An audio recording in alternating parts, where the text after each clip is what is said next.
प्रयागराज से अगली खबर। पूर्व बाहुबली सांसद अतीक अहमद की मुश्किलें बढ़ गई हैं। जानलेवा हमले के मामले में अतीक अहमद की जमानत रद्द कर दी गई है। यूपी सरकार की अपील पर कोर्ट ने जमानत को रद्द कर दिया गया है। प्रयागराज की स्पेशल एमपी एमएलए कोर्ट से जमानत रद्द हो गई है।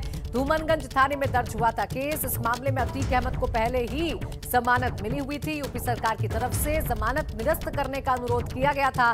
जमानत की शर्तों को तोड़ने की वजह से बाहुबली को झटका लग गया है। मोइन, क्या जानकारी है आपके पास? बिल्कुल, ये अतीक अहमद से जुड़ा हुआ मामला है और साफ तौर पर कहा जा सकता है कि पूर्व बाहुबली सांसद अतीक अहमद की मुश्किलें जो है वो लगातार बढ़ती जा रही हैं।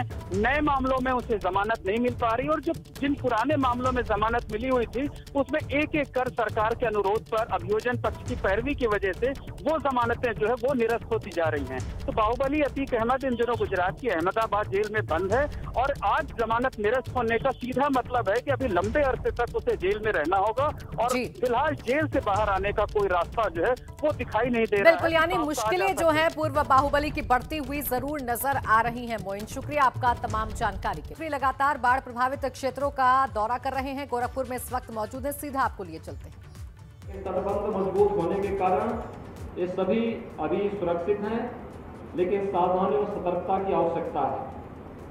कल से एक विशेष अभियान चलेगा और मैं चाहूंगा कि सभी जनप्रतिनिधि उसके साथ जुड़े।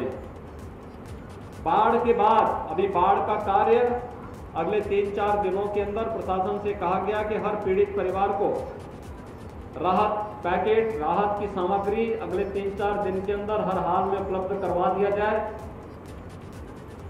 लेकिन बाढ़ के बाद तमाम प्रकार की ऐसी बीमारियां होती हैं जो जल जनित और विषाणु जनित होती हैं। उससे जन धन की हानि न हो, कल से एक विशेष अभियान चल रहा है। हर जिले में वरिष्ठ अधिकारी भेजे गए हैं। स्वच्छता, सैनिटाइजेशन, फॉगिंग, छिड़काव, बीमारी से बचाव के लिए स्क्रीनिंग की व्यवस्था, अन्य तमाम प्रकार के कार्यक्रम प्रारंभ होंगे। मैं सभी जनप्रतिनिधियों से अपील करूंगा कि वे अपने फील्ड में रह करके जनता जनार्दन की सेवा के लिए कार्य करें, जिससे आपदा के साथ साथ इस बाढ़ की विभीषिका के बाद भी कोई संकट आता है तो उससे समय से निपटा जा सके। इस संकट के समय में सरकार आपके साथ में है।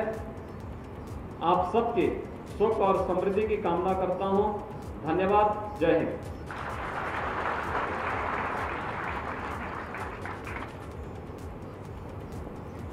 तो मुख्यमंत्री योगी आदित्यनाथ जो कि बाढ़ प्रभावित क्षेत्रों का दौरा कर रहे हैं, गोरखपुर में मुख्यमंत्री मौजूद हैं और संबोधित इस दौरान उन्होंने किया।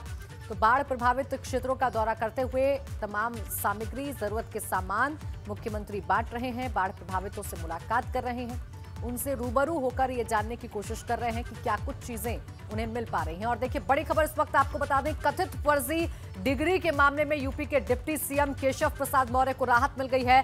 कथित फर्जी डिग्री मामले में दाखिल अर्जी खारिज हो गई है। प्रयागराज की एसीजेएम नम्रता सिंह ने खारिज कर दी है अर्जी। कोर्ट ने बहस पूरी होने के बाद 1 सितंबर को फैसला रिजर्व रख लिया था। आरटीआई एक्टिविस्ट और वरिष्ठ भाजपा नेता दिवाकर त्रिपाठी की ओर से यह अर्जी दाखिल की गई थी। हाई स्कूल की फर्जी सर्टिफिकेट पर पेट्रोल पंप हासिल करने का आरोप लगाया था। फर्जी डिग्री लगाकर 5 अलग-अलग चुनाव लड़ने का भी अर्जी में आरोप था, लेकिन इस अर्जी को अब खारिज कर दिया गया है। कथित फर्जी डिग्री मामले को खारिज कर दिया गया है। मोइन, मेरे सहयोगी ज्यादा जानकारी देंगे। मोइन, क्या डिटेल्स आपके पास? जी, भारतीय जनता पार्टी के ही नेता हैं दिवाकर नाथ त्रिपाठी। उन्होंने प्रयागराज की कोर्ट में एक एप्लीकेशन फाइल की थी और इस मामले में एफआईआर दर्ज किए जाने की मांग की थी।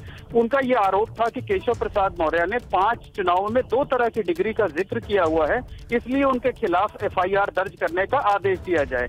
प्रयागराज की एसीजेएम कोर्ट में इस मामले की सुनवाई हुई। 1 सितंबर को इस मामले में जजमेंट रिजर्व कर लिया गया था। अब से कुछ देर पहले जो फैसला सुनाया गया है उसमें जो अर्जी थी दिवाकर नाथ त्रिपाठी यानी शिकायतकर्ता भाजपा नेता की, उनकी अर्जी को खारिज कर दिया गया है। हालांकि जो शिकायतकर्ता है बीजेपी नेता, उनका ये कहना है कि वो इस आदेश को इलाहाबाद हाई कोर्ट में जल्द ही चुनौती देंगे। बिल्कुल, मोइन, आप बने रहिए हमारे साथ, आगे भी आपसे जानकारी लेंगे।